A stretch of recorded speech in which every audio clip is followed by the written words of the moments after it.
Good morning, friends.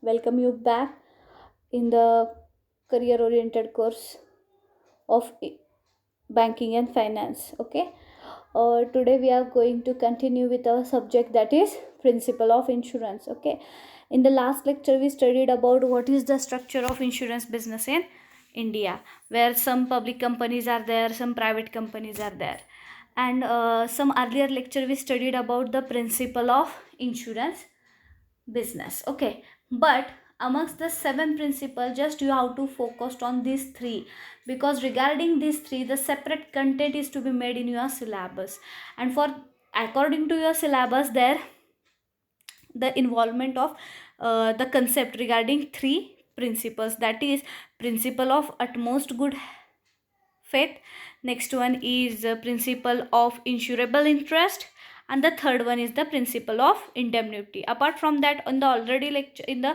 earlier lecture we already studied about the principle of contribution, principle of subrogation, principle of loss minimization, and the principle of causa proxima, means the nearest cause. But according to your syllabus you have to focus on the three main points, that is utmost good faith, insurable interest, and the indemnity. Okay, what is the principle of utmost good faith? First of all, you have to understand the meaning of that principle. Utmost good faith in the sense की परस्पर काय आपण म्हणू शकतो, विश्वास हा तिथं असला पाहिजे, because the insurance business is run on the mutual trust.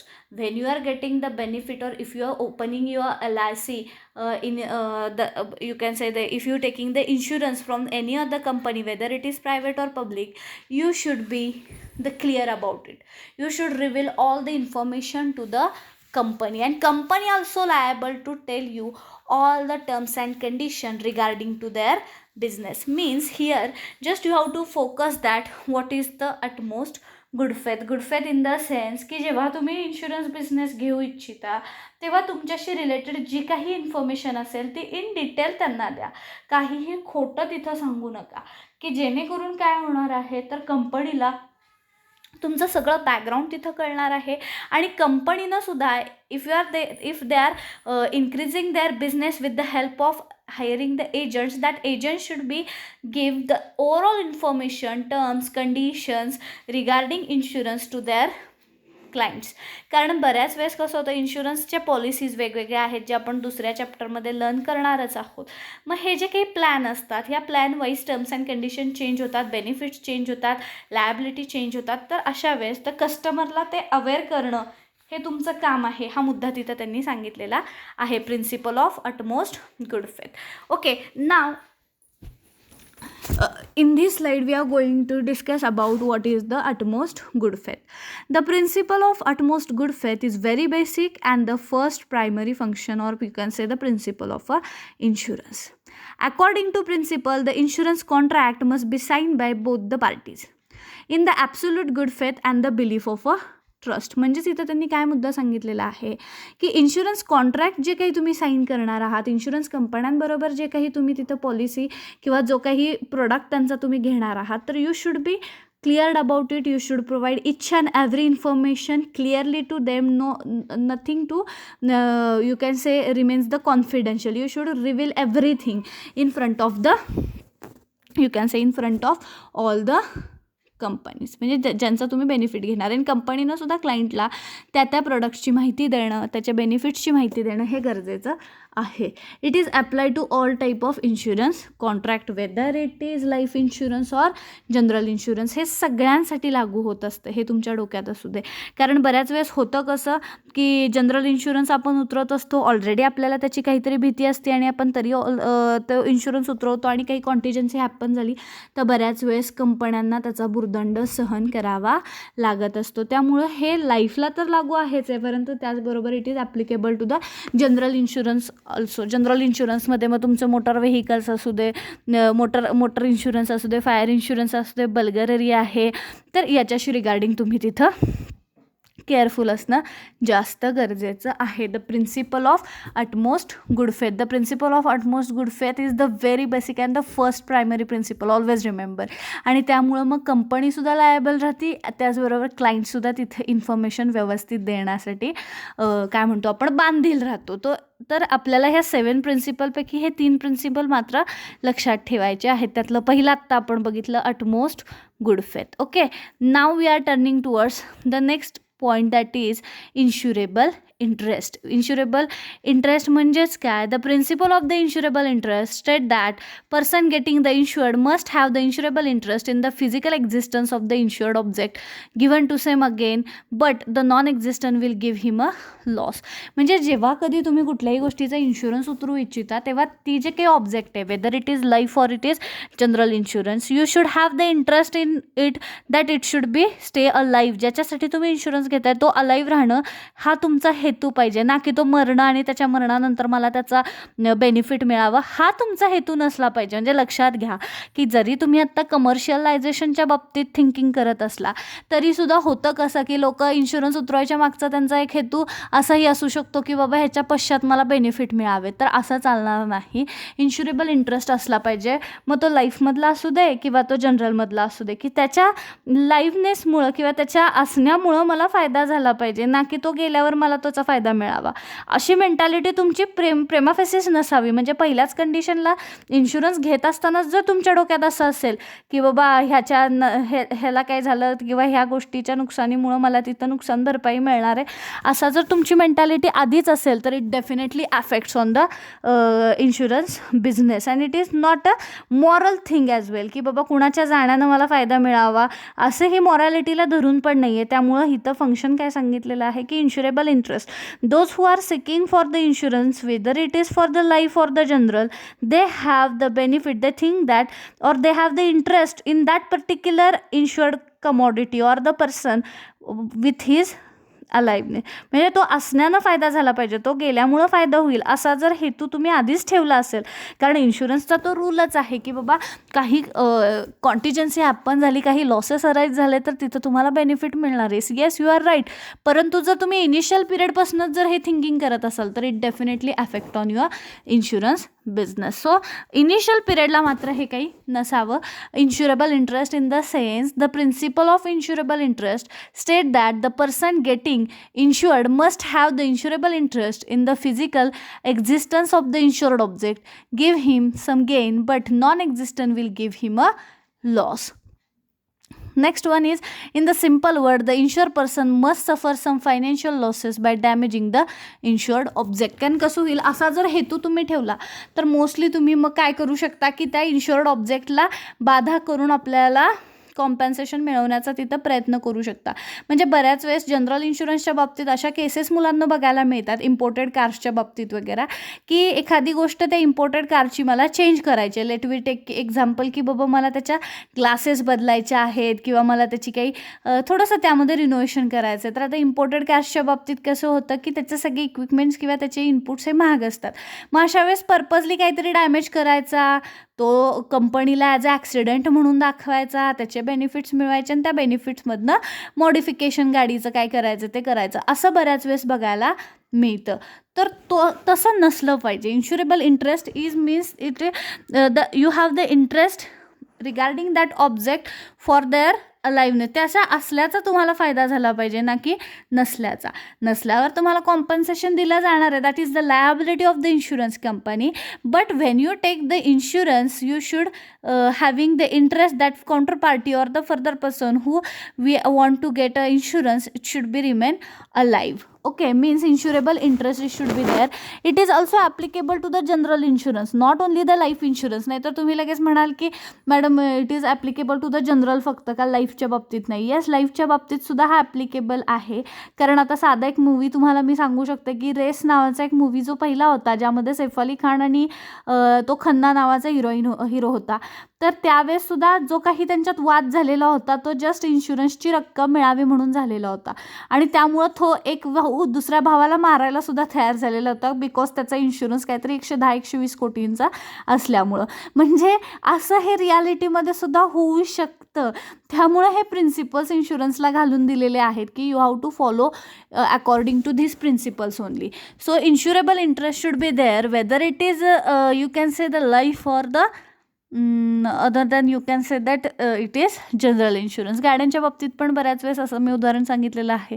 Health इन्शुरन्सच्या बाबतीत सुद्धा आजकाल खूप केसेस बघायला मिळतात की ऑलरेडी क्रिटिकल इलनेस असतो, त्याची हिस्ट्री तिथं दाखवली जात नाही आणि एखादा माणूस त्याची न हिस्ट्री चेक करता जर कंपनीमध्ये आला हेल्थ इन्शुरन्स उतरवायला, तर त्याच्या नॉमिनल टेस्ट केल्या जातात आणि काही असे आजार असतात की ज्याची लक्षणं त्यामध्ये दिसू नाही शकत आहेत आणि he is taking the benefit of that particular insurance, health insurance. तर असं न होता किमान तुम्ही त्यांची आपण काय म्हणू शकतो की असं न करता इन्शुरेबल इंटरेस्ट असला पाहिजे. म्हणजे you are opening the LIC or if you getting the benefit of the LIC or the insurance, whether it is for the life and general purpose, you should have insurable interest in it.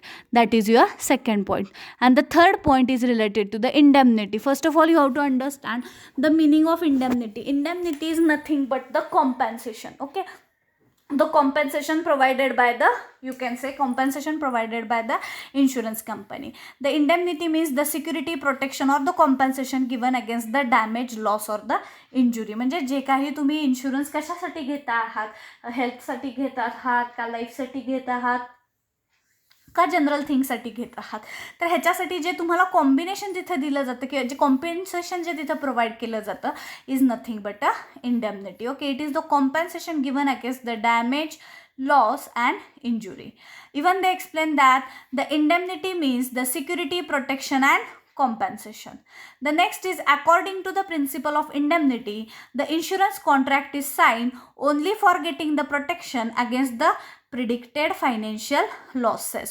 Means according to this principle, the insured person who getting the benefit of insurance, it become the tension free because he know we have the protection against unpredictable financial losses. त्यामुळे तोही tension free राहतो, whether it is for the life or you can say it is जनरलच्या बाबतीत तर बऱ्याच वेळेस असं एक श्युरिटी मिळते की बाबा ह्याचा इन्शुरन्स आहे, त्यामुळे माणसं रिस्क घ्यायला सुद्धा तयार होत असतात. बिकॉज यू नो बिझनेसमध्ये रिस्क घेतला तरच ते फायदेशीर होत असतो. Those who are taking risk they can earn the maximum profit, but while they are taking the risk they should think about you can say that they should think about. In this slide you can see that the principle of indemnity. Indemnity means make the good the losses and the nothing more than the actual losses. All the contract of the insurance except life insurance are the contract of indemnity. आता इथं मात्र life इन्शुरन्सचा मुद्दा येत नाही आहे. तर general इन्शुरन्सचा येतो की बाबा जिथं एनी लॉसेस आर अराईज तर तिथं तुम्हाला त्याचे कॉम्पन्सेशन मिळते. That is nothing but the indemnity. According to this principle the insured actual loss is identify on the occurrence of the certain event. म्हणजे the principle of the insured actual loss is the identify. आता general इन्शुरन्समध्ये जर कुठला loss झाला असेल तर त्याचं observation केलं जातं, असेसमेंट केलं जातं आणि त्याच्यानंतर मग तिथं तुम्हाला काय म्हणू शकतो आपण की कॉम्पन्सेशन प्रोव्हाइड केलं जातं. एक एक्झाम्पल दिलं आहे, mister x get the fire insurance of 1 lakh rupees for the good lying for the factory premises. फॅक्टरीच्या प्रिमायसेसमध्ये 1 लाखाच्या वस्तू आणल्या म्हणून किंवा त्या फॅक्टरीच्या प्रिमायसेसमध्ये वस्तू आणल्या म्हणून त्याला 1 लाख रुपयाचा कव्हरेज आहे आणि ही suffer the loss of 1,50,000 rupees and the insurance company will indemnity Mr X is up to the 1 lakh. Suppose the loss in the case is to be the turn on to 80,000 then there is the insurance could provided the compensate only up to 18,000. म्हणजे एक लक्षात घ्या की indemnity हा मुद्दा कशासाठी लागू होतो तर जनरल इन्शुरन्सच्या बाबतीत होतो. आता इथं 2 केसेस आहेत की एखाद्या व्यक्तीनं जेवढ्याची सम ॲश्युअर्ड घेतलेली आहे, let we consider someone get the sum assured of 5 lakh rupees for his car. If the accidents occurs and due to that accident company किंवा त्या कारला जो काही लॉस झाला तो नियर अबाउट कितीचा असेल, समजा 5 लाखचा त्याचा इन्शुरन्स असेल आणि त्याला जो काही खर्च आला तो 8 लाख रुपये असेल, तर इथं असं होणार नाही की बाबा जेवढा तुला लॉस झाला तेवढे पैसे मिळतील. Not at all. It will provided as per your sum assured. तुम्ही किती रुपयाचा इन्शुरन्स उतरवला आहे त्याच्यावर ते ठरतं तुम्हाला कॉम्पन्सेशन किती द्यायचं ते. Okay. On the other hand बऱ्याच वेळेस असं होतं की आपल्याला एखाद्या गोष्टीचं जेव्हा कॉम्पन्सेशन मिळायची वेळ येते तेव्हा आपल्या सम ॲश्युअर्डपेक्षा आपलं झालेलं नुकसान खूप छोटं असतं. म्हणजे आता फॉर एक्झाम्पल मी माझ्या गाडीसाठी इन्शुरन्स केला आहे 4 व्हीलरसाठी, आणि 4 व्हीलर चालवत असताना कोणतरी येऊन मला धडकलं आणि मला काहीतरी डॅमेज झालेला आहे. तो डॅमेज मी केलेल्या सम ॲश्युअर्डपेक्षा कमी आहे. माझी सम ॲश्युअर्ड समजा 1,00,000 रुपये होती आणि ह्या रिनोव्हेशनचा खर्च फक्त 70,000 रुपये आला आहे. तर अशा वेळेस ते फुलफिलमेंट करायचा अधिकार किंवा तो जो काही राईट आहे तो त्या मुलाचाच राहणार आहे. म्हणजे इथं काय लक्षात ठेवायचं आहे की कॉम्पन्सेशन हे तुम्हाला जेवढी सम ॲश्युअर्ड आहे तेवढंच मॅक्स मिळू शकतं, त्याच्यापेक्षा कमी मिळू शकत नाही. हे एक मुद्दा लक्षात ठेवायचा. आता बऱ्याच वेळेस मी तुम्हाला हेल्थ इन्शुरन्सच्या बाबतीत सांगेन की आता कॅन्सरसारखे क्रिटिकल इलनेस जे आहेत ह्याच्यामध्ये बिल बऱ्याच वेळेस खूप जास्त होतं. जेवढं सम ॲश्युअर्ड आहे, समजा माझं सम ॲश्युअर्ड 10,00,000 रुपये आहे आणि if I am suffering from the cancer आणि माझी जे काही तिथले चार्जेस आहेत ते वाढून झालेले असतील समजा 15,00,000 रुपये आणि माझा 10,00,000चा इन्शुरन्स असेल, तर मात्र मला मॅक्स किती मिळणार आहे, तर फक्त 10,00,000 रुपये. म्हणजे here you should think about the indemnity. Indemnity it is nothing but the compensation, where you can say that where the compensation is provided as per the getting amount of, or as per the consider or the determined amount of a insurance, not more than that. Even if less losses are arise, then less it can be covered with the help of available fund. But if the more losses are arise, then it will not fulfill with the help of available fund. Is nothing but the principle of indemnity. Okay, so these are the 3 principles. Apart from that there are 7 principles, no doubt, but according to this condition or according to this slide and the syllabus, you can easily understand there are 3 main insurance principles are there, and it will be considered for the more and more making the transparency in the insurance business. Okay, the 3 point I'm again going to revise, that is good faith. Good faith means the mutual understanding, mutual trust is to be required between insurer and insurance company. Apart from that, utmost good health is regarding to the life insurance, regarding to the fire insurance and marine insurance, right? Apart from that, we studied about principle of indemnity. Principle of indemnity is nothing but the compensation. All the contract of the insurance except life insurance are the contract of a indemnity. According to this principle, the insured actual loss is identified so that the occurrence of the certain event. It is applicable to the general insurance, not for the life, but it is a general insurance. So it is explained in this point. Okay, listen it carefully and note down these notes in your notebook. Thank you so much.